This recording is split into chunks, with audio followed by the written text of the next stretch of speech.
Shrimati Aparajita sarangi ji.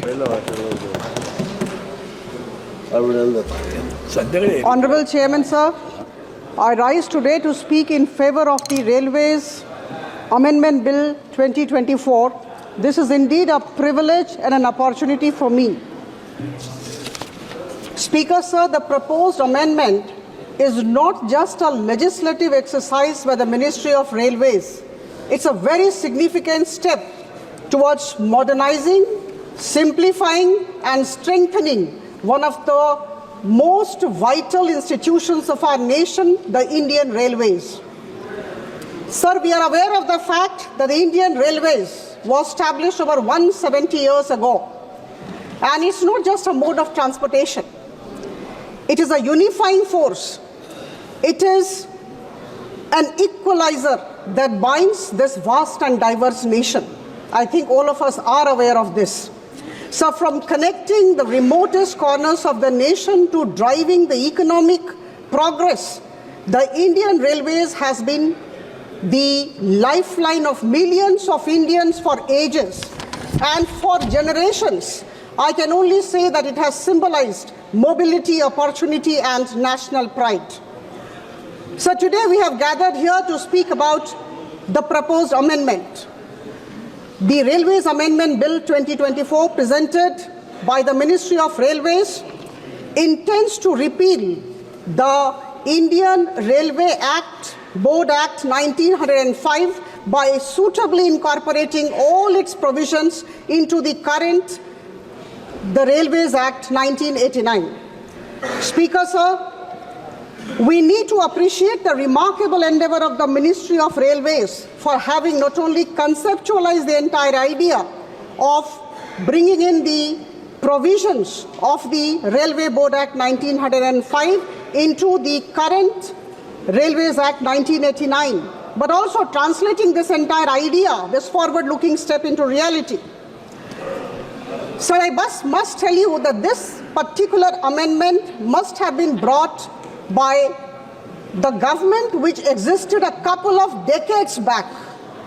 I must take you to the report of the Joint Parliamentary Committee which was constituted for examining the Bill of 1986, which was presented to the Lok Sabha and thereafter laid in the Rajya Sabha on 21st February 1989. Sir, while examining the Railway Bill 1986, which later became the Railways Act 1989, the then JPC, which had been constituted for the purpose, had recommended the repeal of the Railway Board Act 1905 and the incorporation of all the provisions of the Railway Board Act 1905 into the 1986 bill.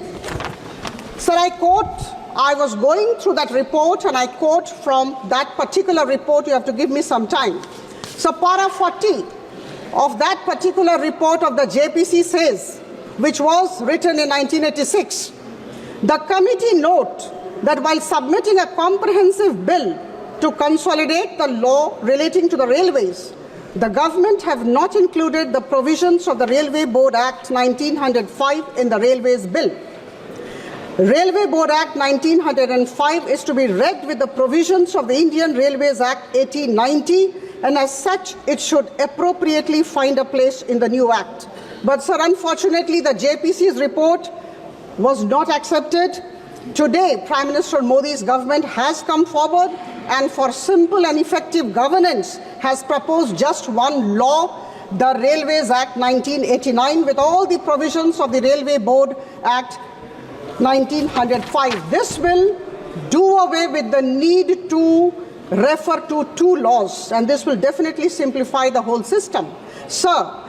But report was accepted. Government has not taken any action. Exactly. Sir, it was not incorporated in the bill, I said. That is true. So to understand the necessity of this particular amendment, we must look at the history of the Indian Railways. Please give me some time. The establishment of the railways. You have limited time. Yes. The establishment of the railway network in India was actually associated with the Public Works Department at that point of time during the British era.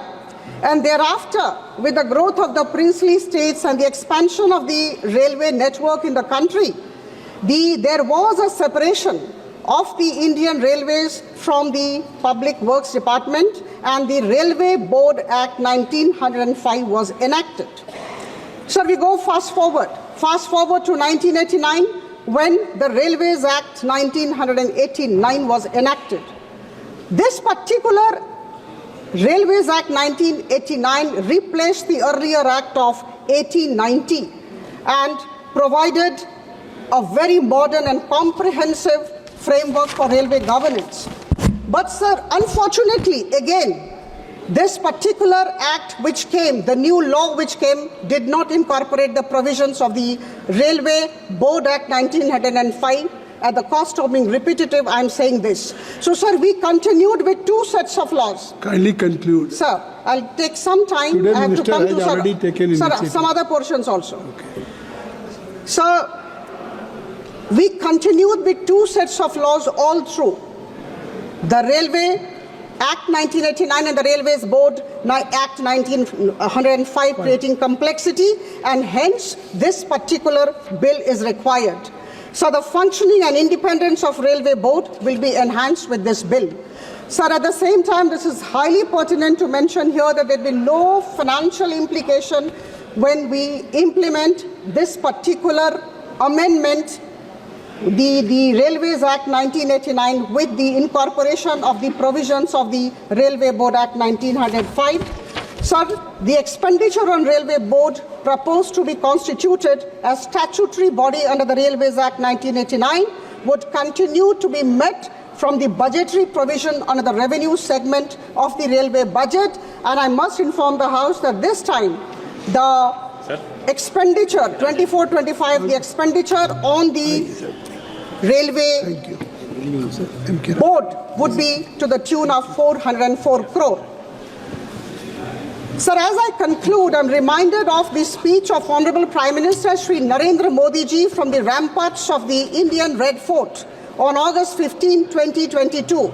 He talked of Panch Pran for the coming 25 years. And he had also said, in this, I quote him, in this Azadi Ka Amrit Kal, new laws should be made by abolishing the laws which have been going on from the time of slavery.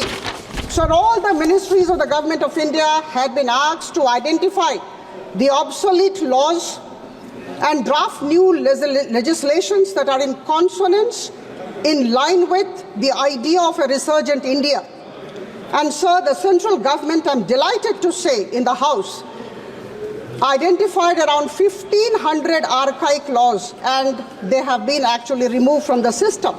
So the Railways Amendment Bill 2024 is a significant step towards making Indian Railways more agile, more efficient, more modern, and more capable towards serving the needs of the people of this nation. I commend the efforts of the Ministry of Railways, all its officials, and of course, under the leadership of Prime Minister Modi ji, this particular much needed amendment is going to take place. I seek support of all in this august House for the bill. Thank you so much. Thank you.